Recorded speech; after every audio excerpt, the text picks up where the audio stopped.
BNP কিংবা জামাত ইসলাম এই দুই দলকে এদেশের তরুণ ভোটাররা সরকারে দেখে নাই। যাদের বয়স এখন 30 বছর, এরা কিন্তু ভোট দিতে পারে নাই।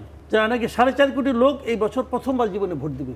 আমি ধরলাম আওয়ামী লীগকে পছন্দ করার সংখ্যা ওই 4.5 কোটির মধ্যে 50 লাখ, আমি ধরে নিলাম, একটু বাড়াই ধরলাম। আচ্ছা, তাহলে আর হলো 4 কোটি। এই 4 কোটি ভোটার কিন্তু বিএনপি এবং জামাতের মধ্যে একজনকে বেছে নিতে চায়। 24-এর 5ই আগস্টের পর থেকে এরা বিএনপি এবং জামাতকে ভালোভাবে বোঝার দেখার চেষ্টা করছে। তারা দেখেছে, যেমন ধরেন আমি উদাহরণ দিয়ে বলি, ফুটপাতে এখনও চাঁদাবাজি হয়। ফুটপাতে যে দোকানদাররা বসে জিজ্ঞাসা করে দেখেন তো দিনে কত দিতে হয়, 200 টাকার কমে একজনও নাই, 200 to 300 এর মধ্যে ফ্ল্যাকচুয়েট করে। এই টাকাটা কোথায় যায়? কেউ না কেউ তো তুলে। কে তুলে? ছাত্রলীগ তুলে, ছাত্রলীগ, যুবলীগ, শ্রমিক লীগ, এরা তুলে? এরা কেউ তুলে না।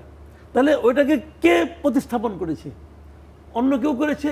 কে করেছে আমি ওরা আমাকে নাম বলতে চায় না, আমি আর জানতে চাই না, কিন্তু আমি তো ধারণা করতে পারি কে তুলছে। তাদের প্রতি কি তাদের সিম্পেথি বাড়বে?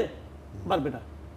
আবার এর বিপরীতে জামাতের পক্ষ বলতেছে যে আমরা কিন্তু কোনো চাঁদাবাজি করবো না, হ্যান করবো না, তো বলতেছে তো ওরা এটা মিলিয়ে নিচ্ছে যে হ্যাঁ তাই তো, ওরা তো চাঁদাবাজি করতে আসে না।